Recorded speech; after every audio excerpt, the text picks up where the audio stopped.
Hello and what's up, RBY Pokemon Challenges fam? How you guys doing? This is basically the third anniversary of the channel. We've been around for 3 years, and I figured that I should go back to my roots just a little bit. You see, I started this channel with one very basic question: how many Pokemon can beat the entire game of Pokemon Red, Blue, and Yellow on minimum battles? That's what I've always really kind of wanted to know. It's the thing that I find the most interesting. Like, minimum battles is different from other challenges in that you don't have the option to just level grind in order to get through problems. You have to either win or not. You can actually fail a minimum battles challenge, whereas a solo run, basically impossible to fail unless you're using a Pokemon that can't hit ghosts, or you're using a Ditto, or you're using a Weedle in certain situations. Those Pokemon can't beat the game. But otherwise, you're basically guaranteed to win at the end of a solo challenge. It's why I find some solo challenges to just kind of be boring, but that's just me personally. Minimum battles, on the other hand, puts us in a situation where we don't have those options. We have to still stick with the fewest number of battles and try to beat the game. There's only two major problems with minimum battles runs, in my personal opinion.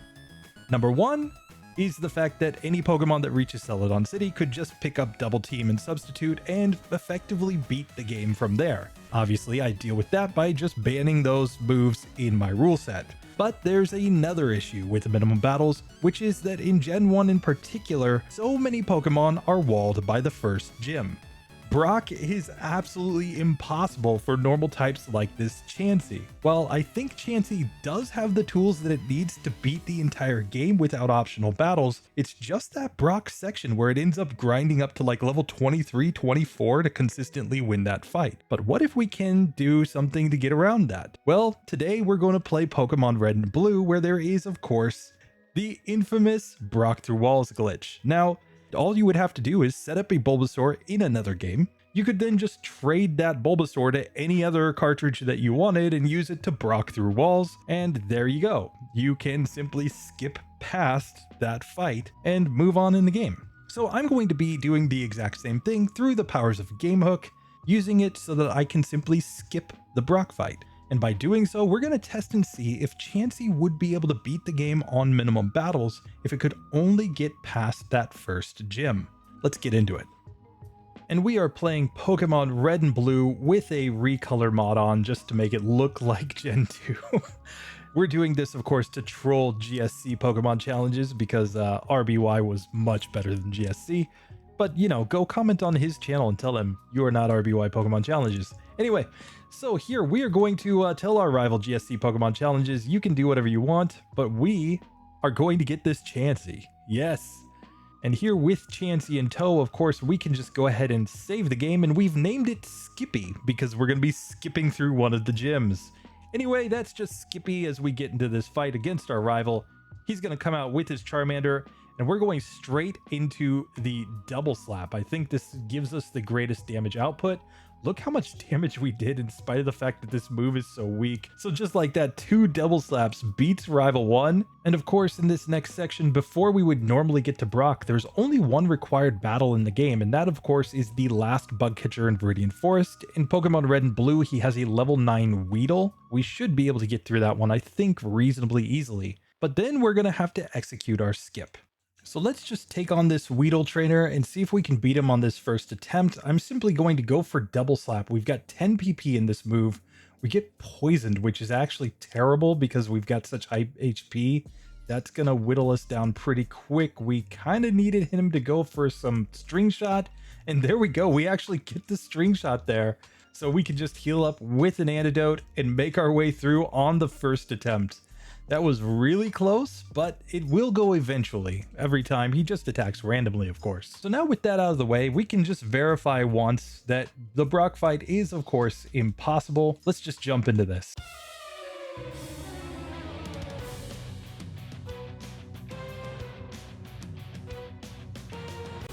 So of course, Brock leads off with Geodude, which is level 12 in Pokemon Red and Blue, 2 levels higher than it was in Pokemon Yellow. And it has access to Defense Curl and Tackle. So sure, it can use Defense Curl, which means it won't attack us that turn. The problem is that we're doing literally 1 damage per hit here. And once it tackles us, it did nearly half of our health and damage, so we're a 3-hit KO against that Geodude. There's literally no way that we're ever getting through that fight. So instead, what we're going to do is come over here. Now, typically this guy right here is going to tell us that we have to go back and fight Brock, but I can simply use a single button on my overlay. I've just programmed a hotkey. If I press the B button, I can just walk right past him. Oh, and with that, we can continue on minimum battles. We're simply going to go to Mount Moon. We can get Water Gun if we want to, and then just come back and win against Brock easily, I think. But here first, we have to beat these trainers. Let's see if they're possible or not. So keep in mind, we're only level 6 here, and we're up against like a level 10 Caterpie here. So Double Slap is basically doing no damage. We kind of need to gain some levels here. So we do get through that Pokemon. We get to level 7. And now we're trying to beat this Weedle, but the problem is that we just didn't do enough damage. So this is one of the first issues with thinking that the Brock skip is simply a way to get through the game with these Pokemon. These trainers on Route 3 are actually reasonably tough, especially if you're at fairly low levels, because they have suddenly teams of multiple Pokemon that actually hit pretty hard. So we're kind of hoping for some luck here. And we've run out of Double Slaps, so now we have no choice. We have to go for Pound, and with Poison on, we're not going to win on this attempt either. We do get to the last Caterpie as we level up to level 8, but that still wasn't quite enough. Now, another big reason why this is so hard is because usually you would have beaten Brock and gotten a badge boost in your attack stat. So these physical moves, as we can see, obviously aren't very strong with the Chansey, but they would be hitting harder if we had actually beaten Brock at this point. We'd have a 12.5% increase in our stats.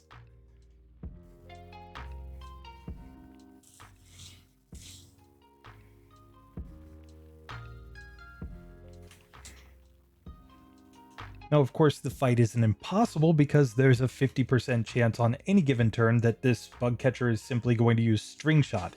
He's not smart enough to know, even if he gets us down to -6 speed, not to use the move anymore. He's just purely randomizing against us. So this is our best run so far to the final Caterpie. We are at level 8, but we saw it did 8 damage with a single tackle against us. So just 3 tackles knocked us out from about 20 health remaining. And here, after 81 attempts, we finally managed to win that fight and get to level 9. So that tells you just how incredibly bad it would be. Even if you could skip Brock with a Chansey, you're just going to hit a wall on the very first bug catcher after you get through him. Now, the next couple trainers only have 2 Pokemon, but they both have Rattatas that obviously are going to hit harder than any of these Caterpillars could. So we might struggle on these ones too, but let's see how many attempts they take. So of course the Rattata's tackle already did 21 damage to us in a single hit. So it can go for Tail Whip, but basically that's the only way that we're going to be able to get through this, is if it Tail Whips enough times. So this is our first time getting through the Rattata to the Ekans, and you can see we've only got 8 HP remaining, and we need Ekans to use Leer. Anything else and we lose. So once again, this is a fight that isn't technically impossible because he could just use Tail Whip and Leer enough times to let us get through. And if we get critical hits with Double Slap, it obviously does the extra damage on all of the hits of Double Slap. But this is another fight that's going to be completely inconsistent here. Of course, if we grinded the levels to beat Brock, this would just be a cupcake fight because we would already be at level 25 or something like that. And so if you thought that 81 resets to try to beat that bug catcher was ridiculous, we're all the way up to 200 resets on this first youngster after Brock, still have not even gotten close to beating him once. And that's kind of the point. A lot of people want to say, well, you could just skip Brock and you would be fine, but in minimum battles, you really cannot take any battle for granted. And this youngster is actually one of the toughest fights on minimum battles for any Pokemon that has a low defense stat. What that basically means is that a Pokemon like Chansey is simply not going to be able to progress in the game, because even if you did use the Brock through walls glitch to skip Brock, without optional level grinding, you're just not going to be able to survive against these random trainers on the overworld. So the only way I think that we can actually make progress with this Chansey is if we have a trade back Chansey. Let's jump in and try that one as a second attempt. Now, there aren't really any good Gen 2 trade back moves for this Pokemon, so really what you would do is just trade it to another cartridge in the same generation and teach it a move that will actually allow it to get through Brock. And without making ourselves ridiculously overpowered at the beginning of the game by giving ourselves something like Blizzard or Ice Beam, I'm just going to give this Pokemon Water Gun. It's the TM that we were trying to get at that point, and honestly, Water Gun isn't so strong that you definitely use it in every run, so there are bound to be plenty of leftover Water Gun TMs if you've done a bunch of Pokemon runs before. If you just had 2 cartridges, it would be pretty easy to just trade back a Chansey with the Water Gun move. Now the question is, how much stronger is that going to make Chansey? Well, we can already see right here that we're starting out with 6 attack, but 16 special. So that means that without anything else, Water Gun is already going to be way stronger than any of our other moves, just based on the fact that our special stat is so much higher. Even after you do the 1.5 times damage on normal type moves, it's not going to outweigh the sheer power of Water Gun. So here against our rival, we're just going to come up against his Charmander and just spam Water Gun, and it's a 2-hit KO. Very, very easy game, and we get to level 6 thanks to the fact that we have boosted XP. So here we'll simply try this again, and I think Water Gun is going to make a massive difference. Now, Disobedience will be a problem for this Pokemon, given that obviously going to have our Pokemon disobey quite a bit before we manage to beat Misty, and being in the fast level up group, we're also going to become disobedient again before we get to Erica. So that's going to suck, but I think we can still make this one work, and we're going to see that it's a lot better than trying to grind your way through even with a Brock through walls glitch with this one. So now when we take on this final bug catcher in Viridian Forest, who's the only required trainer here, we're just going to spam Water Gun over and over and over again. And sure, he poisons us, but we can see that we're doing significantly more damage with this move, so we easily get through that fight and get to level 7. Because we're on boosted XP, we're going to be at a higher level going into the Brock fight as well. So here against Brock, we're just going to use Water Gun, and we're going to see that that's just an easy 2-hit KO on the Geodude. Easy win. Out comes the Onix now, and we're just going to spam Water Gun again, and once again it's a 2-hit KO, and we easily win and get to level 11. So in only 4 minutes and 33 seconds with no resets, we've managed to beat Brock thanks to having Water Gun. And with that done, let's see how we do against this bug catcher and youngster now with a much better move. So in attempt 1 against the bug catcher, I'm just going to go straight into Water Gun. We are disobedient at this point because we've reached level 11, and we're going to stay disobedient until we manage to beat Misty, but with a critical hit, that's a 2-hit KO against that first Caterpie. And here we're basically just hoping that it actually obeys and uses the move we want, but here, even with the poison on, we're at a higher level, and we should be able to deal enough damage as long as we don't get unlucky to get through that fight. Now, I suspect this youngster might still be hard even with this move, but let's just see how it goes. So here at level 12, our Water Gun looks to be a 3-hit KO on this Rattata. So we're going to get our first reset right there because he's still dealing massive damage against us, but let's just try this one again. So there we do manage to knock that first Pokemon out and get to level 13 going into the Ekans. And now the problem is just that we didn't obey. I think if we had used Water Gun every turn there, we would have won that one. So it's just still going to be a little bit random. Here it took 22 attempts, but we did finally manage to beat youngster Shorty with a bit of luck. The Disobedience is terrible, but it's still a lot better than having a Pokemon that can't simply deal enough damage like we just had with that original Chansey. So Water Gun Chansey is doing at least a little bit better in this section, though I expect this whole part to be pretty inconsistent. Now this next lass also has a Rattata and a Nidoran male, so we're kind of in for more of the same here. We're just kind of hoping that we can deal enough damage as we get through these Pokemon. Obviously, they're going to deal really good damage to us whenever they use their strong physical moves. And this time we do finally manage to get through. It took 6 attempts, but still really not too bad for a team of 2 pretty strong physical attacking Pokemon. And with that, we've just got one bug catcher. I don't think he's going to be terribly hard as long as we get decent obedience luck. And with that, we can make our way into Mount Moon. So we can walk in here and pick up TM12, which is what we wanted this entire time. And I'm also going to pick up TM number 1. Now, I don't typically use TM1, of course, because Mega Punch isn't really that great, but this is a situation where adding Mega Punch onto our moveset might actually make sense. It will give us a decently strong move that if we don't obey, we can use some of the time and maybe get better ranges against some opponents. With that, there are only 2 required trainers in here. We've got to fight this Rocket and then the Super Nerd. So first, starting with this Rocket that's right in front of us, of course, he's got a Rattata as well. We tried to use Mega Punch instead of Water Gun, which would have been fine, but we missed, so we are going to have a reset. So here, it takes just a couple attempts, 3 resets there in order to beat that Rocket and get to level 16. So now it's just time for the Super Nerd after a quick heal. Let's see if we can beat him as well. We're going to need a lot of luck to get through 3 Pokemon, I think, especially because if we use Pound instead, it's not going to be very good. We can also get disabled here by this Grimer. Obviously, a fight like this where we just go to sleep and don't use our strongest move is probably not going to be a win, so we take our first reset. This time we do manage to get through the Grimer though with much better health, and we can just see we used Mega Punch here, but it really does basically no damage, and Screech plus Tackle was more than enough to take us out.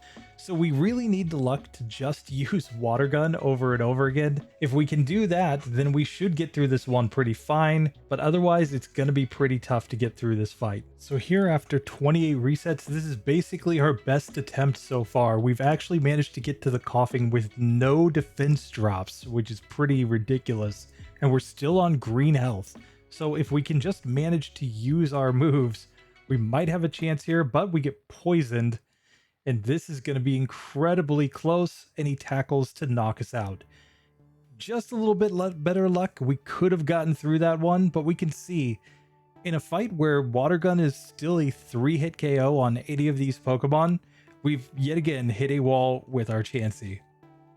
So just like that, it seems like we've come to a crossroads. We can't beat the game on minimum battles with the Chansey by just skipping Brock and going to the next battle. And of course, we can't really beat the game with a trade back Chansey because it just becomes too inconsistent just in Mount Moon that we simply can't win the fight and progress in the game. So what do? Well, there is one more way that we could possibly beat the game on minimum battles without really changing too much of anything, but let's break it down. So here I'm going to start this run as usual, and I'm just going to fight against my rival. We'll just sit here and spam the double slaps on his Charmander, and hopefully they actually hit. Nice critical hit there, knocks him out. So I've named this Chansey Rippy because it's kind of ripped to doing things the correct or proper way. We're going to have to do a little bit more shenanigans in order to make a run that is minimum battles with a Chansey, because I am still confident that this Pokemon could beat the entire game on minimum battles. In fact, I'm pretty confident that all we needed was to just be obedient while having access to the move Water Gun. So how could we do that? You see, there's one other aspect, of course, of the Brock through walls glitch that we didn't deal with. Previously, I just showed that either by setting an event flag in GameHook or technically by just trading a Bulbasaur from another cartridge, you could simply get the setup that you would need in order to bypass this guy right here. And we simply went past him and fought the next trainer. However, the Brock through walls glitch actually, when properly done, also includes the ability to walk through walls. And you can continue to walk through walls until you actually enter a door. So it's pretty simple that all we actually needed to do was to use the Brock through walls glitch. Now I'm just using GameHook for this, but we could simply pop right over here to Mount Moon and grab TM12. The difference between this and the last run is that we have an obedient Chansey. We have not traded this Pokemon. And this also means that technically we can go through the fights in a different order. Like technically we could skip all of these guys, but I'm going to use the battles that I would normally consider to be minimum battles, the 68 battles that are typically required in a full game solo run. But instead of starting out with that bug catcher that has 2 Caterpies and a Weedle, we're going to start with this bug catcher who has a Caterpie and a Metapod. This should be a much easier fight to get through with our Chansey without gaining extra levels. Let's just see how it goes. So here, of course, he has the level 11 Caterpie, but we have the benefit of having access to Water Gun and being perfectly obedient. So we're actually going to do decent damage here. Of course, if it just goes tackle every single turn, we'll still lose because we're a level 6 Chansey. But this is a way that you could technically take the same battles in the game, but take them in a different order. And that could result in a Pokemon actually getting a pretty huge advantage. Now, we also could have just gone to Celadon City and gotten Ice Beam here, and that obviously would have made this run even easier. That's kind of the point with why I didn't do the Brock through walls glitch in my runs up to this point. While yes, you could argue that it's still minimum battles, the issue is that you can just become insanely overpowered, and we don't actually have to fight these trainers in a particular order. Like, this last here is actually a pretty tough trainer, so I'm going to skip her for now, and I'm going to go fight this other bug catcher to the final Caterpie here. So a fight that was borderline impossible with a normal Chansey using just double slap is actually reasonably fine here. And at this point, we can simply backtrack to Pewter City and we can just go to the gym because we have Water Gun. We've taken 2 battles, but they were required battles to progress in the game. And now we have our first attempt against Brock, but at a reasonable level 10. We're just going to go ahead and switch Water Gun into the top position. Water Gun one-shots the Geodude. I didn't even need to heal for that one. And here against the Onix, Water Gun is not quite a one-hitter, it's a 2-hitter, but we would have won either way. But there, 7 minutes 59 seconds, we have beaten Brock, still on technically minimum battles. So now we just progress through the game kind of normally, but I'm willing to bet we're going to do even better this time because we actually have Obedience. The reason we were sitting there resetting so many times on so many of those trainers in the last run is because once you get over level 11, you just become disobedient, and pretty much like half the time your Pokemon just doesn't do what you tell it to do. So let's see how much better or worse this youngster actually is with an obedient Chansey that has beaten Brock and is up to level 12. Here, Water Gun's not quite doing half damage to this Rattata, but we do take it out on the first attempt. So this one's clearly a possible fight at this point. So it took a few attempts, but we did eventually get through that fight. We can just heal very quickly, and now let's try to take on this Lass. And once again, this is a fight that isn't very consistent, but we do eventually get through when they just use enough Tail Whips and Leers. And with that, we're ready to progress to Mount Moon, and in a decent amount of time compared to the last couple of runs. But now the question is, of course, the Super Nerd. We failed against him last time, and I think Mega Punch, we can pick it up, but Mega Punch isn't really that useful. It's basically all about Water Gun. The question is just, with Obedience, even at a lower level, are we going to be able to win this fight? Because Chansey actually does what we want it to do every time. So it's the moment of truth. Let's take on this Super Nerd and see if we can finally win. So here, obviously, the strategy is just to spam Water Gun. We're 2 levels lower than we were with the trade back Chansey. So obviously, we're still going to take a lot of damage from these physical attacks, but we can get to coughing on the first attempt, and we did decent damage there. It's just going to come down to getting more disables that don't disable Water Gun basically from the Grimer. And I think we have a reasonable shot here. So this time we get through on very good health through the Grimer. We don't really like all these Screeches coming. We'd like Screech to miss ideally. But now we've gotten back to coughing, so we're basically getting to coughing every single time in this. So it's just going to be a matter of whether or not we can survive enough hits in order to knock the coughing out.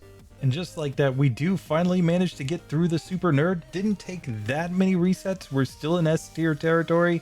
So this is a massive improvement over both the trade back Chansey and over the Chansey that just tried to play everything in order. And with that, it's just time to progress to Cerulean City. Now this is obviously a spot where we want to fight against the rival because we don't really have a good move to use against Misty, so let's go ahead and try him. So here against Rival 2's Pidgeotto, obviously we're just going to spam Water Gun. We don't really like this going quick attack on us over and over again, and it was doing way too much damage, that Pidgeotto. I don't know, we might not even stand a chance here in this one. Like we can see, it's just doing massive amounts of damage. So in that case, I will at least try the one trainer here in Misty's gym, and let's just see how this goes. Now this becomes a rare spot where you actually want to use Bide, because you take tons of damage from the opponent, so you can simply use Bide strats in order to knock the opponent out. And the Bide strat actually makes a lot of sense against Misty, so let's just see if it will work. So here's Misty attempt 1.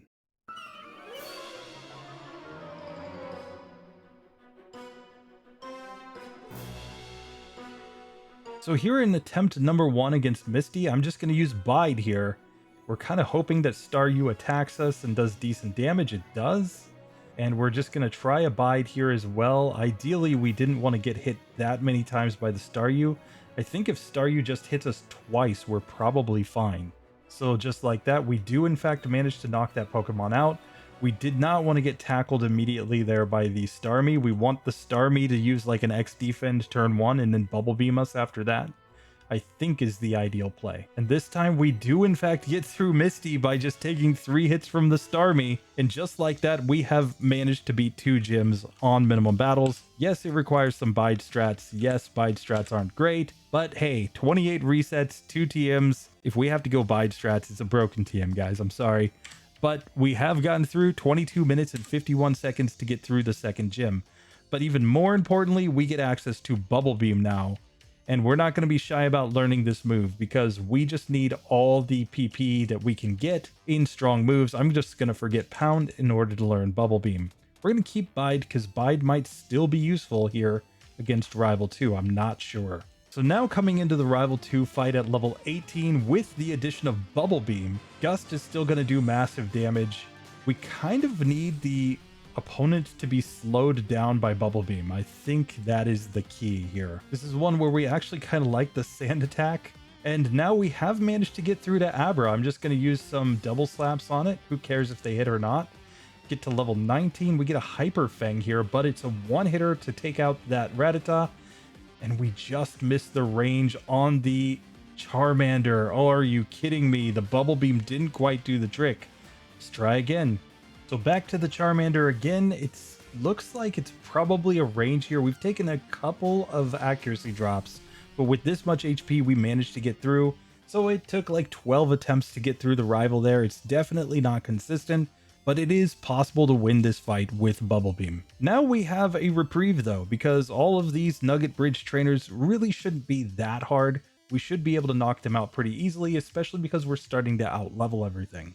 So after a bunch of fights that are basically 1-hit KOs or 2-hit KOs at most, we've made it to the SSN and we can just go straight to Rival number 3. So here in our first attempt against Rival 3, I'm just going to use Bubble Beam on the Pidgeotto. It's going to be a 2-hit KO. The Raticate comes out next. This is also a 2-hit KO. Out comes Kadabra. Now, Kadabra, we could do lots of different things, but I'm just going to spam Bubble Beam. I think it's the best. I don't think we really want to go for Sing. Easily knock it out. And out comes Charmeleon. Yes, we've taken some accuracy drops, but Bubble Beam should be enough as long as it hits. And there we go.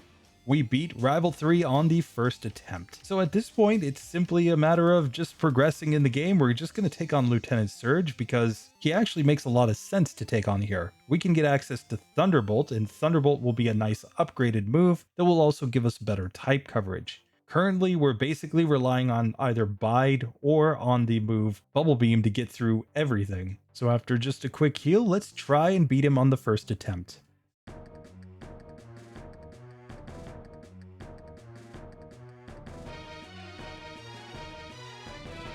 So of course here in Pokemon Red and Blue, Surge has a different team. He leads off with the Voltorb here, which is a 2-hitter with Bubble Beam. From here, we can just go Sing because we've run out of Bubble Beam PP, but I think Water Gun's going to be enough for Pikachu. And let's just try to put this Raichu to sleep. Its only damage dealing moves are Thunderbolt and Thundershock.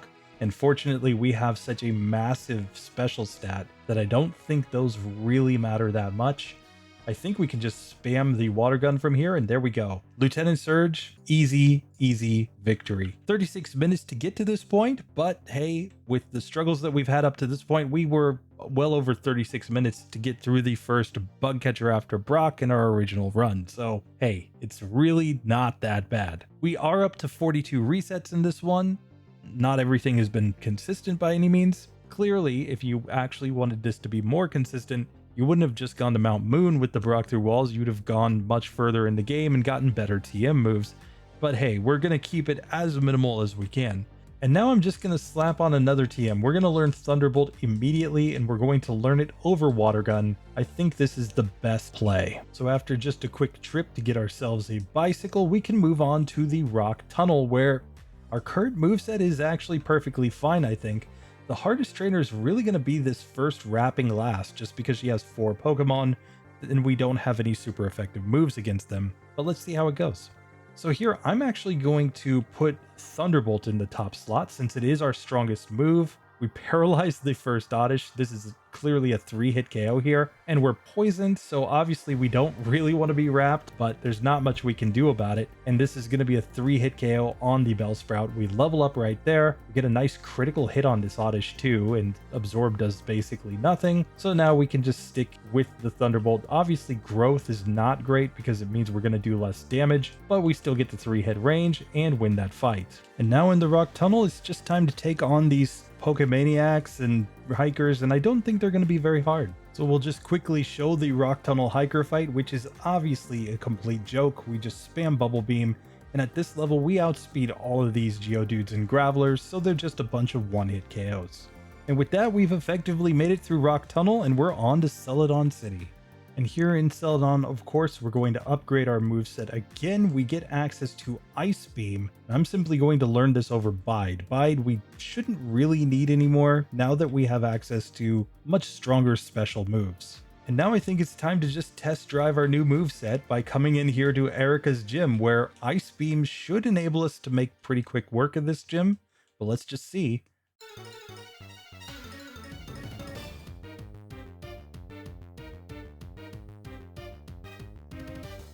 So Erica, attempt number 1, I'm just going to go Ice Beam here. We get put to sleep by Victory Bell. That obviously was not what we wanted. But once we wake up, it looks like this one's a 2-hit KO once we can actually land the Ice Beams. The problem is just that we're too slow, it seems. Now granted, if she didn't keep putting us to sleep, I think we would have won that one. Let's try again. So this time she uses Poison Powder on us instead. I just decided to put her to sleep. Now she will like to use Wrap strats here when she's got us asleep. Obviously, Razor Leaf doesn't do that much though. We can almost knock out the Tangela in a single hit. And finally, she Mega Drains with the Vileplume, leaving us with 1 HP, and we get the victory in the second attempt against Erica. So 43 resets so far, up to 5 TMs, 1 broken TM. We're definitely not S tier. We're barely in the A tier anymore. We're definitely going to be out of the A tier by the end of this. So we're looking at B tier at tops for this one. But here we have beaten 4 gyms on minimum battles with a Chansey. And so now it's time to go take on the Rockets in the Rocket Hideout. But before we do that, I'm actually going to come over here and get the Psychic TM. Psychic is just going to be a pretty good move throughout this run. It's going to be really good against Agatha, Giovanni, but it's also going to be really good against Koga, and that's kind of where we want it. So I'm going to go ahead and learn this move right now. I am going to forget Bubble Beam in order to learn Psychic, since Psychic has a higher base power and it's just more useful overall. Like, I know against Blaine you could argue that we might want Bubble Beam, but I think we'll be fine with this moveset. So here, let's just go ahead and take on this Rocket Game Corner. So after a bunch of pretty much one-hit KOs this entire time, we've made it to Giovanni. He might be tough, but let's find out. So against his Onix, we're obviously going to try to get the Ice Beam off. He uses a Rock Throw, that's perfectly fine. Rhyhorn we outspeed in one shot, and out comes the Kangaskhan. I'm just going to stick with the Ice Beam here, but Bite just kills me in one hit. That is the problem with having very, very low defense. So here I'm going to recover most of my HP, and let's try a second attempt here. So this time we get a Guard Spec turn 1 and easily knock out the Onix. We knock out the Rhyhorn. We're basically on full health here going to Kangaskhan, and we can see it does massive damage, but then he uses Rage, and we win on the second attempt. So really not a difficult fight. Basically, if I had just healed the first time going in, we should have won that fight even on the first attempt. So now let's make our way to fight against rival number 4, and I think we've got an answer for everything basically at this point, so it should be pretty easy, but let's find out. So of course he's going to lead off with Pidgeotto. I'm just going to Ice Beam it. That's an easy one-hit KO. Same here for the Execute. Now the Gyarados, we've got Thunderbolt, so that's going to be an easy one-hitter. Out comes Kadabra. I'm just going to stick with Thunderbolt here. It's going to be a 2-hit KO there. And now Charmeleon, of course, you could argue that we wanted to have access to Bubble Beam here, but by the end of the game, this is going to be a Charizard, so Ice Beam, Thunderbolt, Blizzard, they're all going to be super effective. So here I'm just going to stick with a Thunderbolt. It's a 2-hit KO right there. Easy victory to get through rival number 4. And of course, these trainers with Ghastlies, they don't really matter because we have Psychic, which is super effective here. So as we reach the Ghost Marowak at the top of the tower, it's just as simple as using an Ice Beam to knock it out. And now in Pokemon Red and Blue, there are 3 rockets here at the top of the tower. I don't expect any of them to give us any difficulties though. And as we just one-shot all of their Pokemon, we're all the way up to level 37 thanks to the fast level up group, and we can save Mr. Fuji. So just like that, we're ready to progress down to Koga's gym, where I again don't expect us to have massive issues, because we have the advantage that we have a really high special stat that should get us through the jugglers, and then we know Psychic when we get to Koga himself. So really the only issue that I can see is if self-destruct takes us out from the wheezing. So after some slight routing mistakes, we have made it down to Koga's gym, where this should be pretty reasonable, but let's find out if we can actually win. Here against this juggler, it looks like these are going to be 3-hit KOs on these Pokemon without crits, but we are able to knock out the first 2 Drowsies, and we have the option to learn Minimize here. I'm actually going to avoid learning that move. We have Sing, we've got plenty of strong moves, let's just see if we can win without it. So here against the Kadabra, it's his last Pokemon, yet again 3-hit KO. He uses Recover, which is not ideal, but as long as we land 1 more hit, we should win. And just like that, we've taken down the first juggler. And it's here in the later parts of the game where I think the fact that our Chansey has such a high special stat and high HP is really going to start to shine, because the later you get in the game, the more it seems to be tending towards using special moves. So the fact that special is also defensive is really, really useful here. That being said, if Hypno just goes headbutt every single time, gets a critical hit, we can lose these fights. But with those jugglers out of the way, it's time to take on Koga himself and see if we can win.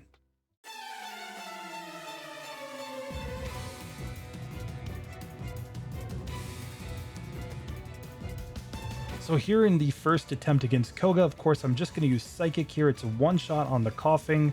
Psychic looks to be a 2-hit KO here on Muck.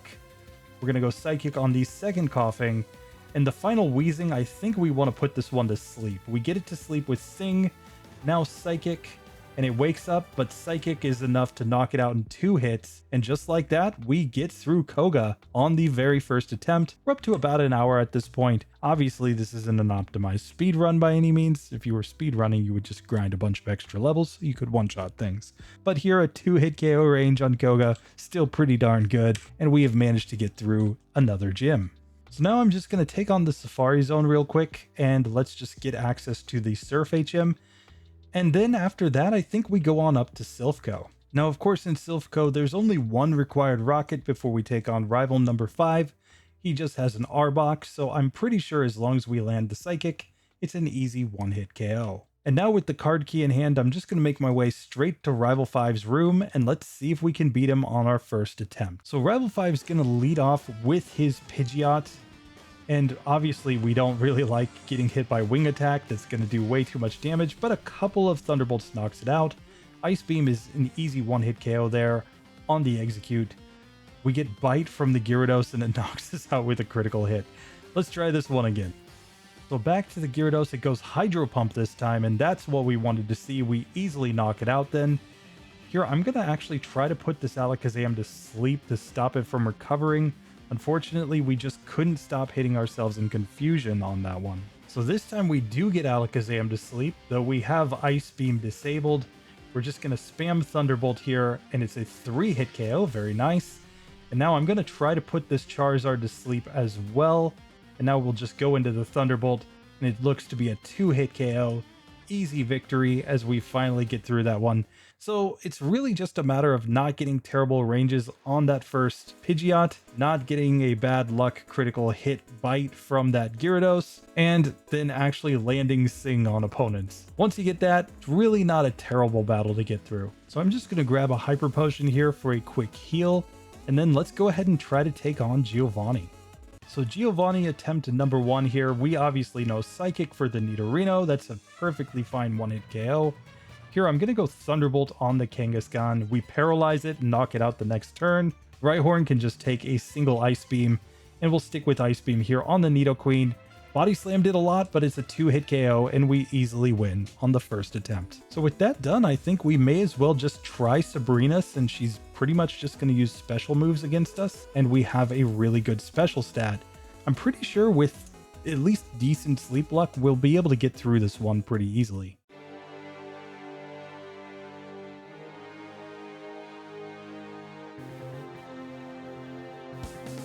So Sabrina attempt number 1. I'm just going to go Ice Beam here on the Kadabra. I don't think we really need to do anything else. Obviously, we don't want any special drops from Psychic. We could learn Defense Curl here, but I'm not going to. I think we don't need it. So now on Mr. Mime, its only damaging moves are Double Slap and Confusion, and we just froze it solid. Very nice. Now we can just spam the Psychic on this Venomoth. We knock it out in one hit once we finally manage to land it. And we'll put Alakazam to sleep and start going into the Ice Beams here. And this is a 4-hit KO, but we beat Sabrina on the very first attempt. An hour, 5 minutes, 31 seconds to get through the 6th gym. Up to 6 TMs and 50 resets, and 1 broken TM so far, but hey, really not too bad. We're still very high in the B tier right now. And so for once, we actually have a Pokemon that wouldn't want to learn Tombstoner, since it's clearly a physical move. So we're going to avoid getting that TM28 right there. Instead, just come and fight against Blaney Boy.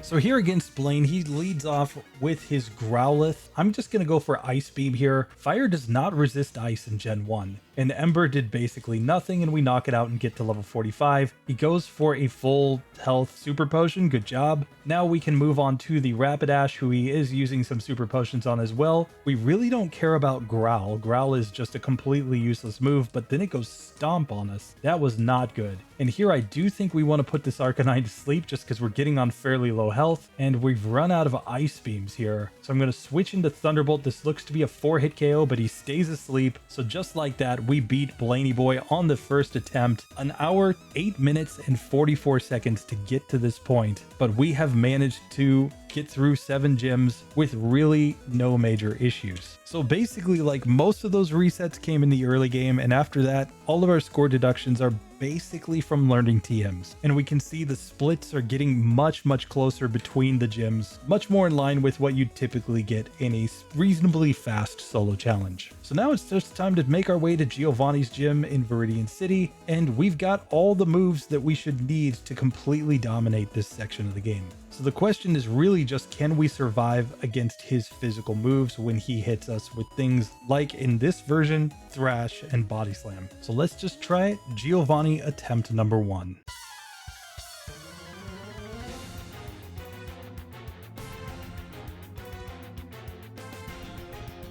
So he leads off with Rhyhorn in Pokemon Red and Blue, which is an easy 1-hit KO with Ice Beam. Dugtrio's out next. It uses a Sand Attack that was not very good for us, but we still did manage to knock it out. Here we do not like the Sand Attack, but we get a critical hit one-shot on that Nidoqueen. Still no damage up to this point. Thrash does massive damage though. We do manage to knock out the Nidoking though. We are not going to learn Light Screen here, and we just need Ice Beam to hit, and there we go. We have defeated Giovanni on the first attempt. That accuracy drop was kind of scary, but we still managed to get through our 10 minutes 19 seconds to get through the 8th gym, and no resets on that section. So it's time to just make our way to rival number 6 and the Elite Four. So for our first attempt against rival 6, he's actually kind of scary here since he leads off with the Pidgeot, and we're basically at the same level as him at this point, but he goes for Whirlwind, so we get a 1-hit KO there. Ice Beam's gonna one-shot the Rhyhorn. Out comes Execute. That's another easy 1-hit KO. Gyarados uses Leer. Good job. So we easily knock that one out. We're just going to stick with, I think, Ice Beam here against this Alakazam. We kind of want to freeze it if we can, and we easily knock it out in 4 hits. And let's just see. He goes Rage with the Charizard, but Ice Beam does the trick. So just like that. Easy victory to get through. Obviously, if he was smarter and he used something like Slash, he would have done massive damage to us. But the fact that the Charizard knows Rage is kind of ridiculous ridiculous in this version of the game. Especially the thing that always cracked me up about Pokemon is that Rage seems to be usually a later learned level up move on a lot of different Pokemon. So it's pretty clear that the devs kind of thought that it would be good or useful, and yet it's got the reputation as basically the worst move in the game. But with that, let's just make our way through Victory Road and get our first attempt at Lorelei. Now I will pick up the rare candy that's in here, and I will go to the power plant, and I'm also going to pick up the soft-boiled TM. It is a relatively signature move here, and I'm not sure if we'll actually use it, but it could be useful if we find ourselves in a pinch. So with the power plant done, I think we're ready to take on the league. I'm just going to buy a few full restores, and let's take our first attempt at Lorelei.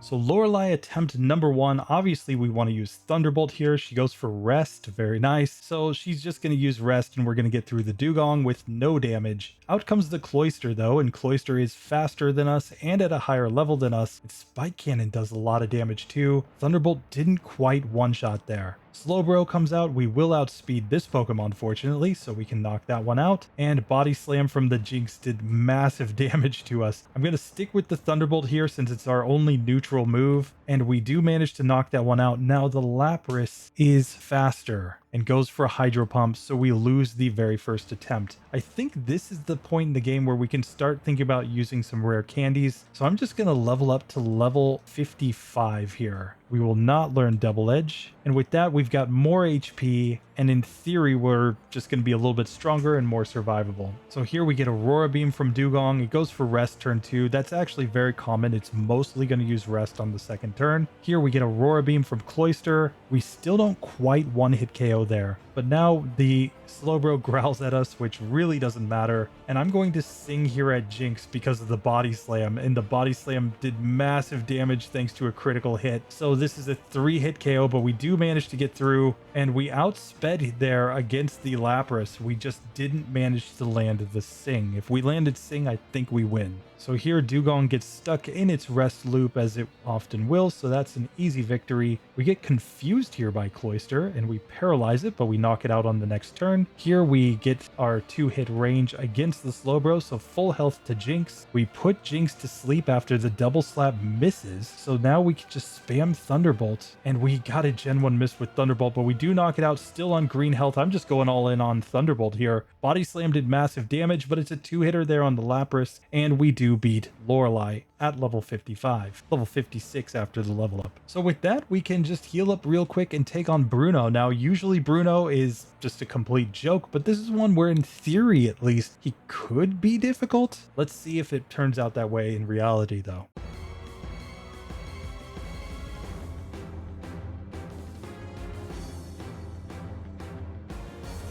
So Bruno attempt number 1, we're obviously just going to Ice Beam here on the Onix after he uses Rage. Now it's Psychic on Hitmonchan, that's a 1-hit KO. He X-Defends on Hitmonlee, so we one-shot it with a Psychic as well. He goes Harden on the second Onix, which really doesn't matter as we level up to level 57. And Machamp we outspeed. It uses Leer against us, good job. So it's a 2-hitter with Psychic. Easy, easy, easy victory. So it turns out that even when it's the Pokemon that Bruno really should completely destroy, you don't need to talk about Bruno. So let's go ahead and fight Agatha. This one could be a little random, but I think we have a pretty big advantage. As a normal type, obviously Lick doesn't do anything to us, and if she doesn't land a Hypnosis, I think we're okay.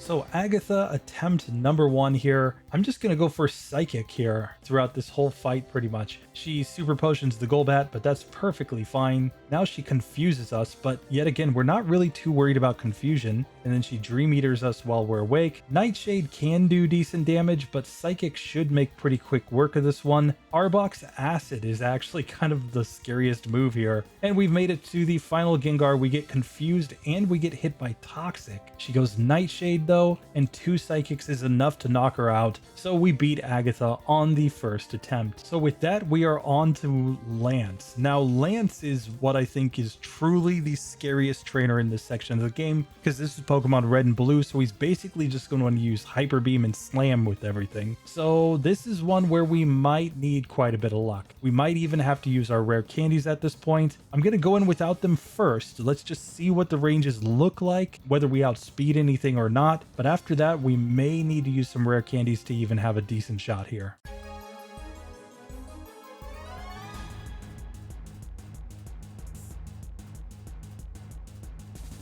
So Lance attempt number 1, we get a Leer from the Gyarados. That's actually kind of nice because that badge boosted our speed, but then we immediately leveled up. We're slower than the Dragonair and it uses Slam. The second Dragonair uses Hyper Beam, and that's pretty much all she wrote. So clearly we don't want to level up right there. So I'm going to use the rare candies right here. I'm going to use all but one of my rare candies. I'm going to keep one for before the champion just in case. We're up to level 63 at this point, still on minimum battles. Let's see if we can get the win now. So a Leer miss from the Gyarados, and now we are actually faster than the Dragonairs. They have 92 speed, we've got 94. Aerodactyl's kind of scary. Takedown did massive damage, but we do one-shot it. And now he goes agility with the Dragonite, giving us the win. So we get to level 64 right there on the final Dragonite, and we're ready to go into the champion. So clearly you do need to use the rare candies there to outspeed the Dragonairs. That's the reason that we had to use them. But once you're there, it's kind of luck based, but you can get through. So now the question is just, can we beat the champion? And this is kind of an interesting fight because at this point, Psychic isn't really particularly useful. There's no Pokemon on the champion's team that's actually weak to Psychic. So this is where I'm actually going to learn the move Soft Boil. The idea is pretty simple. If we get in a tough situation, we can simply put an opponent to sleep with Sing and then try to heal up with Soft Boiled midway through the fight. That may be all that we need to actually make this one go. I'm also going to use some PP ups here on Ice Beam, and then we'll throw one PP up into Thunderbolt, and with that we're ready to get into this final battle.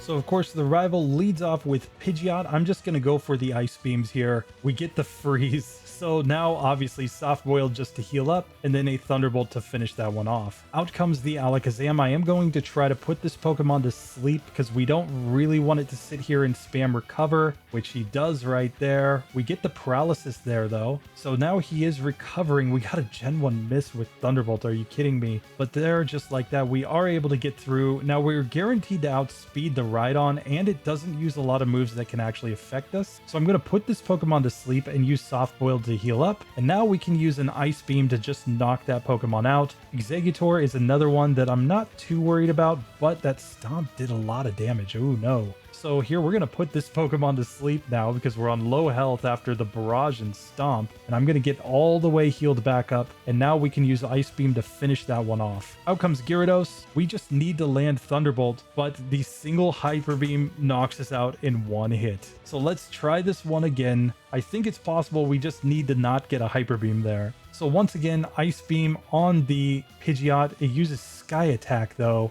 and that nearly one-shot us right there. So here we're going to Sing on Alakazam. We're going into Soft Boiled now. We just need the health at this point. And now we'll go for some Thunderbolts here. Just trying to get its health down. And we knock it out in 3 hits. Very nice. Here I'm going to Sing at this Rhydon again. Obviously, we don't really like having the Tail Whip on, but I'm just going to make sure that I stay nice and healed up. And then we can one-shot that one. Here we Sing on Exeggutor. This is going to be a 2-hit KO here. So we knock that one out. Now just no Hyper Beam, please. We get Dragon Rage. That is perfect. So we knock that Pokemon out. Now I'm just going to go for the Ice Beam. We get a Fire Blast from Charizard, but we freeze it. And just like that, on the second attempt, we managed to beat the champion. An hour, 25 minutes, 46 seconds. Considering that it was like 30 minutes to get through the first 3 gyms, that's really not too bad. We end up with a score of 77.6. I think you could make arguments that certainly we could have had fewer resets. All we needed to do to have fewer resets was, instead of going to Mount Mount Moon with our Brock through walls, we could have simply made our way all the way to Celadon City and gotten Ice Beam and Psychic, and we would have crushed the early game. That being said, I mean, 54 resets after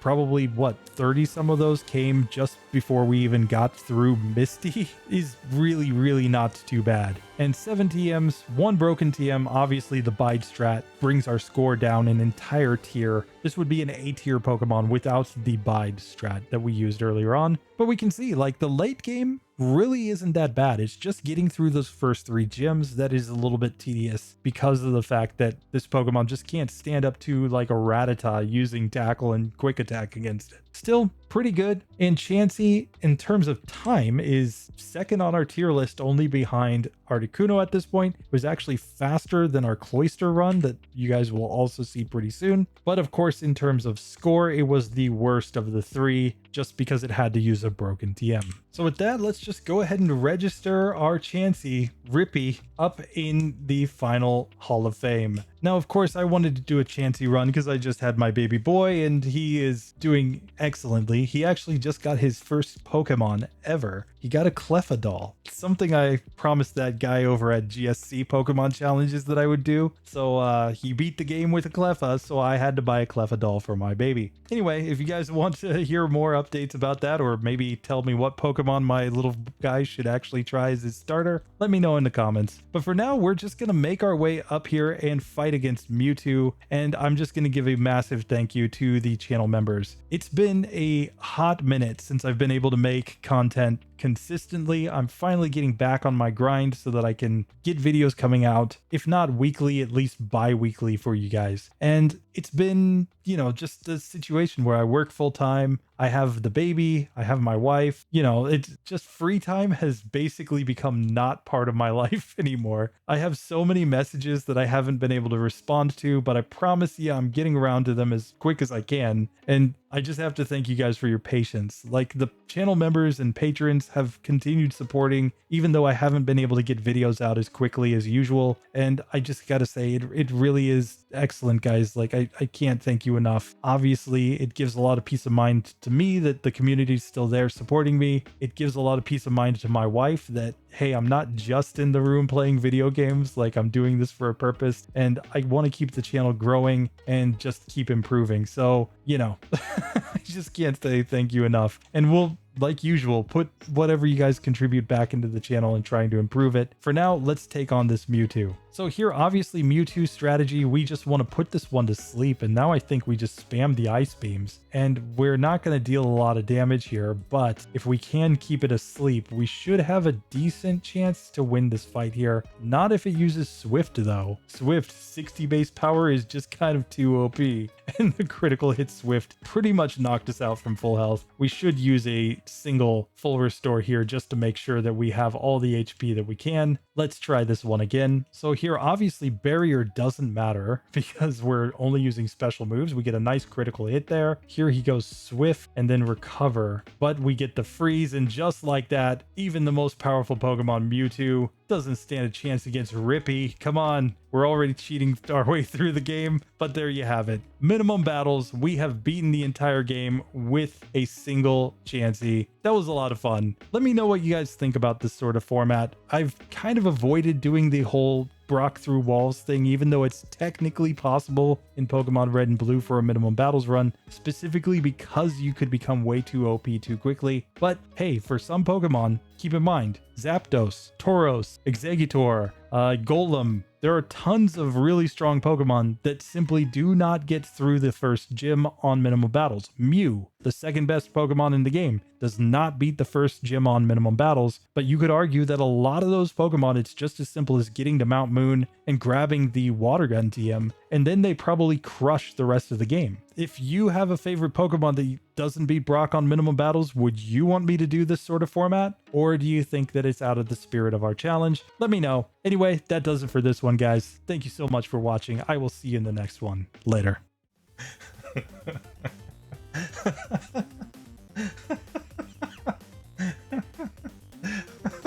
This needs to be just like an intro screen or something of Professor Oak freaking out.